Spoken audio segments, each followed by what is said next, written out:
साम्राज्य न्यूज, सामान्यांचा असामान्य आवाज। सुमारे 45,000 किमतीची होंडा शाईन तसेच 25,000 किमतीची होंडा अशा 2 दुचाकी चोरट्यांनी जिल्हापेठ पोलीस ठाण्याच्या हद्दीतून चोरून नेल्या।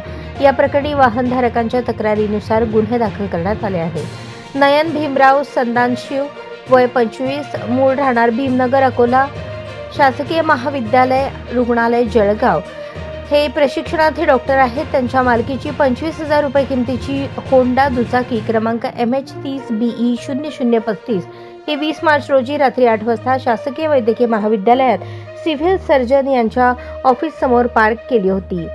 चोरट्याने दुचाकी चोरून नेली। या प्रकरणी तक्रारीवरून शनिवार दिनांक 22 मार्च रोजी जिल्हापेठ पोलीस ठाण्यात गुन्हा दाखल करण्यात आला आहे। डॉक्टर शेख उसामा शेख नसीम वय 24, राहणार तोंडापूर, तालुका जामनेर, हे त्यांच्या मालकीची 45,000 रुपये किमतीची दुचाकी होंडा शाईन क्रमांक MH20FQ 9728 ने शुक्रवारी रात्री 9 वाजता शहरातील नायक हॉस्पिटल येथे गेले। गेटच्या खालच्या बाजूला दुचाकी लावून ते कामासाठी निघून गेले। रात्री 9:30 वाजता परत आले असता त्यांना दुचाकी दिसली नाही।